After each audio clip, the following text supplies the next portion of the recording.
that might be just purely hypothetical, at least. I know it to be true. Maybe he hears me on the TV or something. I don't know. You didn't even consider it until I said it, and then you're like, it's true. Here's what I'm gonna say right now. I didn't think he died in the. Hold on, 2 seconds.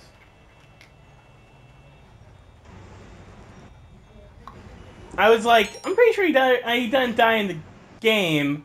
I almost thought it was gonna be tragic, like he didn't die. Noah? That's crazy. No, we're gonna spoil the Last of Us show. Do you effing care? Do it. See what happens. It's gonna be quick. Jacob, first thoughts on episode 3. And we're not doing this like a podcast, but also if it's good content, I will record it and put it out as a podcast. I'm hearing you and myself now echoing. Noah, put your effing headset in place, you jerk. What are you talking about? Put your mouth near your mouth. It is. Noah, mute yourself for a second. Okay. Okay. Blah, blah, blah. Yeah. It's Noah. Because, it's I don't always hear myself Noah anymore. It stopped. No! Jacob, I just want to hear all your thoughts first. What do you mean, all my thoughts? Because I found it interesting how you texted me like, none of this was in the game, and it was effing amazing. That's what you said. I said freaking great, is what I said. Yeah. It's better than the game. I was going to say the same thing. I know I didn't play the game by myself, Yeah. but I was going to say the same thing. Because the thing is, in the game, I do know basically you meet Bill, and seemingly nothing else happens with Bill after that, right? Not really? Yeah, it's not much. Yeah, he's not a... I mean...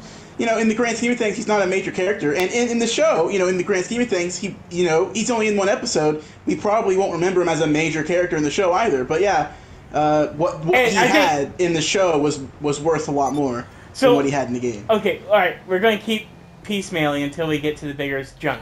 So, okay. What do you mean? What do you mean? Because I got more stuff to say around it before we get into the meat. Okay, well, let me just say the gist of what I would like to say is what two things the game has that the show doesn't. But if you don't want to get to that yet, then whatever. Wait till later.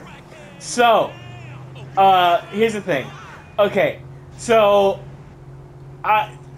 two things in my brain blast. One, so I was thinking about the game, and I didn't play a game, I'm going to keep mentioning that all the time. But, I do remember, like, it's kind of like you meet Bill, you get something from him, you leave, right? Is that wrong? You might even not even get anything from him. No, you do. You get a truck that they get the truck in the episode. Yeah, the truck. So I was thinking, and that's what I love about the show. What they're doing right now is they're like they can still get the thing that they need from Bill, but how can we? Like, they're doing all the things, like, when you think, why would they make a Last of Us TV show? That makes no sense. They're doing all the right things by expanding on these little things. And it's, like, I love, like, if you take the first 10 minutes and the last 10 minutes off, it's not even The Last of Us. It's like, it's any show with just one of the best on-screen love stories ever, I think, probably. And Nick Offerman, oh my I God. don't like romance. I don't like romance stories. This episode was still great though. It's just like not as someone who doesn't like romance stories, like basically at all. It's a great episode still. It was. I was shocked. I was shocked that. Like it. Oh, like so Mike Flanagan, I showed you. He made Midnight Mass, Haunting of Hill House, Haunting of Bly Manor. All these amazing horror shows are also, like, really emotional. And he was saying it was one of the best episodes of television ever. I was like, what? And then you said it was awesome. I was like, how can it be really awesome? In the middle of the night after watching it to be like I had to seek and pause myself to not text you before I finished it. I was like, I'm gonna I was the whole thing texting you first. as I was watching it, and that's why it took me so long. You noticed because it took me like all day. But I was like, okay, hey, what is this? And I didn't even text as much as I thought. Like, and I think this episode in itself is what really distinguishes this show from The Walking Dead. And you might be offended by that idea, maybe. No, I'm sorry. I forgot you were in my car. I'm sorry. But just how singular it is. It almost reminded me of the episode of The Leftovers, also, because of how like it's just a little pocket episode. And what's so beautiful about it is like nobody really knows about it. Like Joel and Tess were the only two people they ever presumably came in contact with, and they're the only two who even had a glimpse of their world. I like lore-wise, I think that's cool. That Joel and Tess are these smugglers, and they know about this guy who has like an entire little town to himself and has a bunch of resources and is just living like as if the apocalypse never happened. And they just know this guy exists. Like, can you imagine how many people would want to know about that place so they could run off there, kill him, and take his stuff? But like the only two people that know about him are Joel and Tess. I just think that's cool. Yeah, I loved oh my god, so many things, so many. Also, Tess in this episode 2, when she's trying to convince Joel to take Ellie and go, he's like, just take her to Bill and Frank's. They'll take her off you. He's like, no, they won't. They're not gonna take her. That's not gonna happen. And so I think it doesn't go. Oh, whoops, we're getting killed. It goes a little unnoticed, but Joel is deciding when he like gets that note from Bill. He's basically deciding, okay, I'll keep going with Ellie. Like he didn't decide that when Tess died. He was just going to take her to Bill and Frank's. That was it. He could have ditched her there and been like, I'm done, I'm going. Well, they're dead. Too bad. I'm just leaving you. Bye. But so like, that letter is doing the character work needed for Joel to be like, okay, I guess we're gonna keep going. I'll get you to Tommy. And so he's like, and so that's when he lays down his ground rules, which I think in the game he laid the ground rules after Tess' death. In the show, he does it after they find Bill and Frank dead. I used to clown. You remember? I'm not even gonna pretend. I clowned on The Last of Us the game a lot. I don't remember. I have no idea what you're talking about. I used to pick on you about The Last of Us. I used to say it was just The Walking Dead all the time. I don't remember this, and you would have sounded real dumb. So you did. You thought I sounded really dumb. You did. You were dumb, I guess. Probably why you don't remember it. Yeah. He blocked it out. Dumb people. But Jesus Christ, this episode actually is probably one of the better episodes to ever exist, literally. Because like it's just really heartwarming. Yeah. Like because in there was an episode of Blind Manor that Mike Flanagan did that I was like, this episode destroyed me 100%, and there's like nothing about it could not destroy me ever. I even told you about it, like about that woman who found out, who was basically coming to terms she was dead. This was similar to that episode because like they make you feel this love story. And Nick Offerman, like, you don't understand, like, in Parks and Recreation, he played, like, a guy who's, like, the manliest man. Like, his whole shtick in that show was, oh, I'm a man, and I do manly things. Like, that was his whole... Why'd you do that? Just take the car and drive me around, then, if you want to drive. Do it, Noah. But in this episode alone, you just see his range. Like, not only, like, first of all the crying scenes, but I love the crying scenes where he's like this guy that he just met is slowly cracking the bits. Like, at first, in the beginning, when he's, like, tentative of it, like, he's like, I don't know about you, guy. Yeah. But, like, the guy just talks to him like a person and is, like, convoying him and all this stuff. And, like, you only see single tears fall out of his eye. And you start to realize he's been alone for 4 years. And he's actually happy that somebody's here. I get the impression he's been alone since before the apocalypse. Yeah. Like he's already in a bunker watching through TV screens when the world's falling apart. Yeah. So it's like he's always been living alone. And then he said like I was happy when the apocalypse happened. I was happy everybody was dead. Like I didn't like him anyway. It's sad, and I actually like you said, it makes it better because like they actually turned the notion on its head, like the idea of a doomsday prepper, and like you know. Oh yeah, that line where it's like, you thought the government was all Nazi. The government is all Nazi. Like, well, yeah, now. Yeah. Not then. Not before. I love that. Although we've not seen anything from Fedra to justify everybody's hatred of them so far. Except for the beginning. They're controlling, sure, but like you want order. It's a trade-off, sure. Just the introduction to Bill and the world. Like, we see the bones of, like, the woman and baby that Joel was saying, oh, yeah, well, they just took them to the QZ zones and they didn't have enough room. They would just kill them because they couldn't become zombies. And yeah, like, they present the fungus as something that so easily decimates the human race. It's like a little harsh order. Especially you don't that have to early like on. it. You don't have to like it to understand it. Like, it's not like evil. It's not like Nazi. It's like, no, you're desperate. Yeah, well, at that point it's desperate, but now they're probably Raiders, very Nazi. though. You know what? The show so far has made the concept of Raiders seem like this really kind of terrifying thing in the background that I can't wait to see like kick off next episode.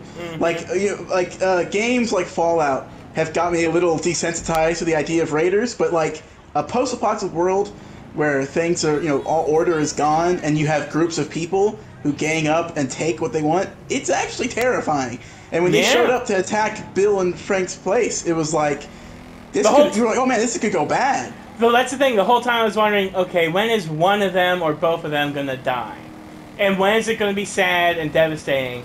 And it's something so... Like, I love the fact that not only did Bill manage to steal away this town, electricity, gas, anything he could ever want or need until he needs to die, and he just got to live out a peaceful life with this dude, and it's just like they lived a normal life. The end. Goodbye. So good. Oh my god. And I loved how in 2003 or whatever it was, Bill was like, I'm sorry I'm aging faster than you are. And he's like, oh, I like you old. And then 10 years later, he's the one who's dying. Yeah. Oh, I said before that I feel like there's a slight hyping up of Joel that is uncalled for in the first 2 episodes, and they're still doing it.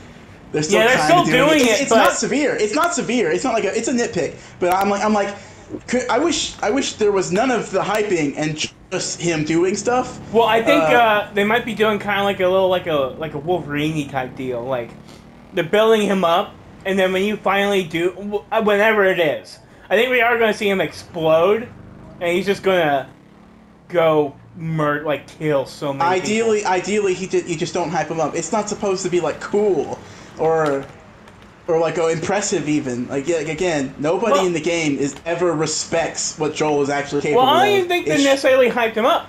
I think they did. In this episode, time and time again. In this episode, I don't think he's hyping up.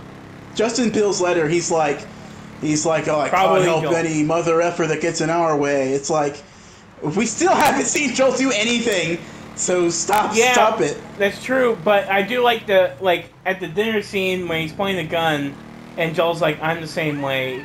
And I even like in the letter when he's like, I don't even like you, Joel, but I know you're probably going to find this, and you're probably going to make the best use out of any of it.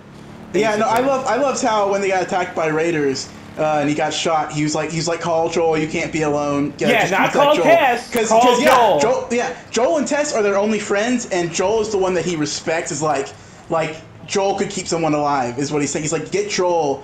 Yeah, and that's just cool to have these 2 guys who have no one else to rely on but Joel and Tess, who aren't great people, but they're capable people, and to find them in a moment where he's like, I think I'm going to die, we're going to get killed by Raiders, please call Joel, get help so that you survive. That's all I care about is that you live. That was so cool and good. Cool. So good. So see, good. see, like that is like kind of like hyping up, but it's the kind that I would approve of, where it's just like, see how people come to depend on this man.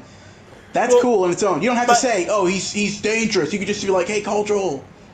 But I still don't consider it hyping up. At least You don't. in this episode, I don't. Only because of the type of person that Bill is. Like, you know, like Segan Frank was saying, you know, he believed in conspiracy theories and all this stuff before anything happened. And, like, even though if Joel wasn't, like, a conspiracy theory person, he definitely is, like, overly obsessive, protective, I don't know, like, monster person, man.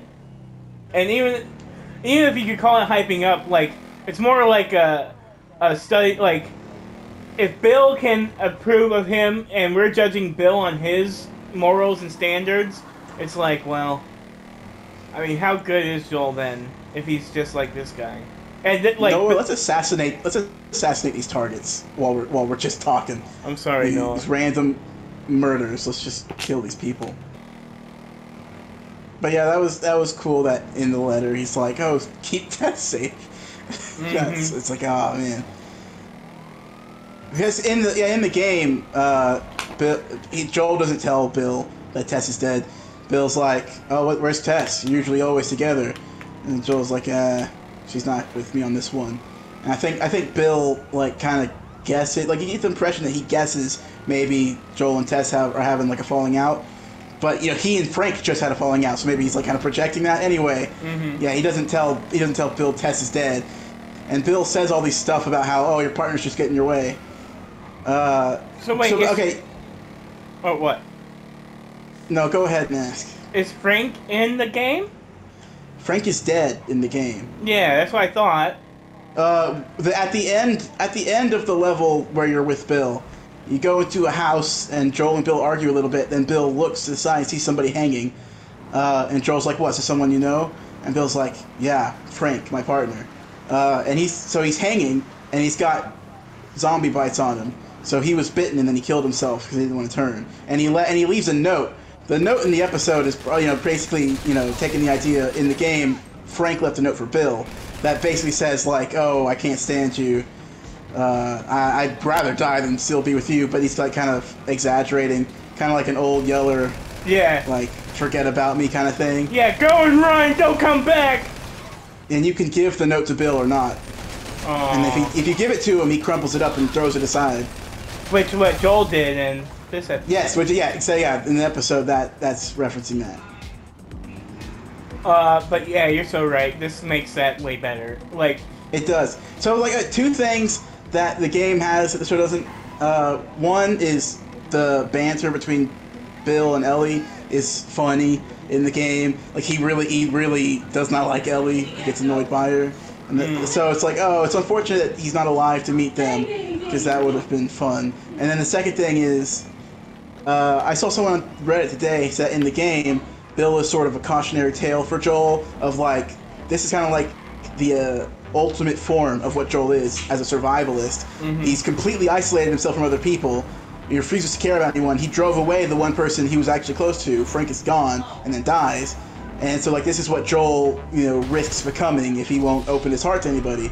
And so in the show, it's like the opposite. It's a best case scenario. Yeah. What you could accomplish.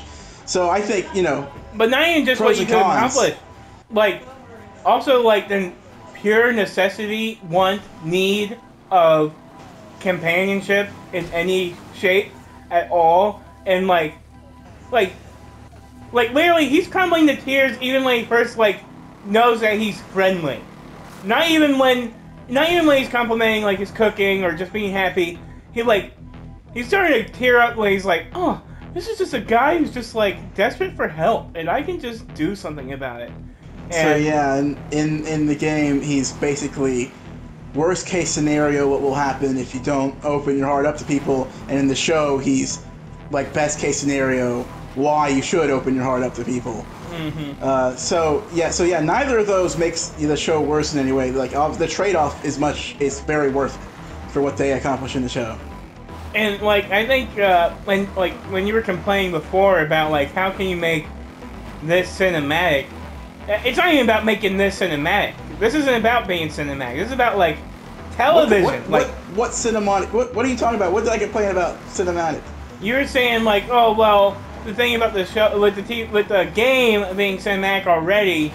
What justifies the show's existence? And I think it's stuff like this episode that justifies its existence. But I don't even necessarily think it's about being cinematic. It's about fleshing out corners that the game either didn't have the opportunity to do or didn't think to do at the time. I would say opportunity. Like, I don't think you could tell this kind of story in a game in the Last of Us game format. You could do it in a type of game, just not in the Last of Us type game. Well, that's what I'm saying. I'm saying it's justifying its existence by doing these sorts of things. I don't even think it's just for the sake of making it different from the game. It's also to make it just a good show. I read someone say on Reddit that the podcast, the creators said that this was the biggest departure from the game. And if that's true, then I guess the rest of the show is going to be pretty close, because this isn't even like, I mean, yeah, again, none of it is in the game, but it's not like a huge departure per se. So if it's the biggest departure from the game, then I feel like the rest of the show is going to be pretty much like the game. Yeah, that's what I was thinking too. So I was even thinking in the middle of the episode when he suggested the fact that he might kill himself also, I was like, well, what do they even need from Bill? And is it impossible to get that without him? And I was like, well, no, it's not impossible. And then I was like, okay, well, alright, move on. Like, they can do anything they want. The Real Rejects, I watched their reaction, and they, like me, and like, I guess most people who played the game probably, you're thinking, oh, maybe Frank will die, or he'll go away, and then we'll end up with Bill we had in the game. Up until the moment that he was like, no, I'm gonna go out too. I love that. Honestly, like, this episode was just great. It's so good. Like, not only, like, even besides it being like a gay love story, I think as just a love story period, especially in a show that's about post-apocalypse, zombies, sadness, and like, it could, like, I would not, if you told me there was going to be a Last of Us TV show, this episode is not something I would have anticipated. Like, no sense of, like, tenderness or hope. I would not expect anything positive to come from The Last of Us. I would think of it like 9 episodes of sadness and terror and dourness. Not an episode of like. I mean, it so far has been episode after episode of making people cry. If you look at the reactions, episode after episode, there's something to make people cry. I mean, it makes you cry, but they're all different kinds of tears, which I like. Sure. Yeah. I did want more. I wanted more Joel and Ellie. I was like, oh, we're doing when you could tell that it was going to be a whole Bill episode. I was like, okay. I did want more Joel and Ellie, but whatever. You're going to get it. But also eventually. Now I do wonder, like, since they did something like this, could they still do the whole season as just a game, or do you think it might spread out? It's only 9 episodes, right? Yeah, I guess. And they've only just gotten the truck, so yeah, I'd say there's plenty. I imagine that the next episode is going to be all of, I think it's Pittsburgh. It's where it is. It's going to be the Pittsburgh part. Yeah, no, I think it's on track for being the whole first game. I only saw quotes. I didn't see if it was an interview with somebody with Neil Druckmann or anybody, but they're saying season 2. Or part 2 might take more than one season to tell. It's significantly longer than the first game. Yeah, you tell me it's longer, but I also feel like you tell me it's not needing to be that long. It's not. It's but yeah. So that makes me a little scared about future seasons. I would be scared because it's bad, it's poorly written, but whatever. I think what they've done with the show so far, structurally. A lot of the second one could be made better if you just added stuff, took away some stuff, and they might do that. Mm-hmm. Who's to say?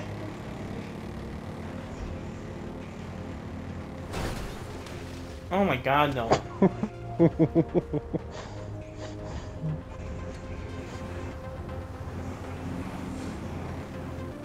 I'm actually really excited because now I'm thinking like they could probably do like an Abby and her father episode somewhere. God, no, you know what? I'm thinking.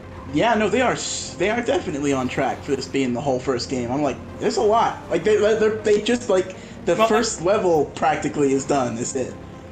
Well, also like, so you think it could take longer, or you still think it's so good? The episodes are also all over the place in length, so I have no idea. Like, they could probably fit it in. Like, the last episode, I would not be surprised if the last episode was 2 full hours. Just because. Uh-oh. Whoa! Take his car. I'm on the Batmobile. Or Good luck catching me. Yeah, take his car. Criminal. No, take his car. F it.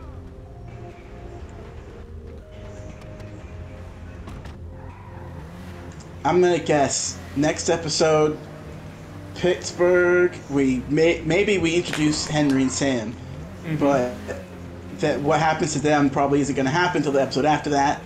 Then the episode after that would be getting to Tommy, and then the episode after that would be Seattle, or not. I don't know, wherever it is. Is Seattle snow time? It's just before snow. Then the next episode would be the snow time. Oh. And then then I guess the next episode would be like a lead up to the end, and the next episode would be the end. You think it paces out? Yeah. Okay. Now. Yeah. Oh. Who? Do you think they'll do? What is it? Sam and what? Henry. You think they'll do that the same, or you think they'll probably do something different? I imagine it'll be mostly the same. Do they both die? You want me to spoil the show for you? I don't care. I don't care. I'm more in for the character stuff. Yeah, they both die in the game. Now, how do they die? Because I wonder if they'll change that. Well, the younger one, Sam, gets infected. Henry kills him and then kills himself. Yeah, they probably won't change that. But is there any way they can make that parallel Joel and Ellie in more ways? I don't know. Not really, probably.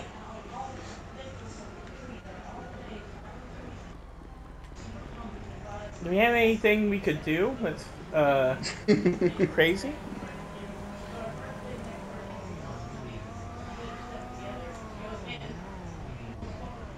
Well, I don't know.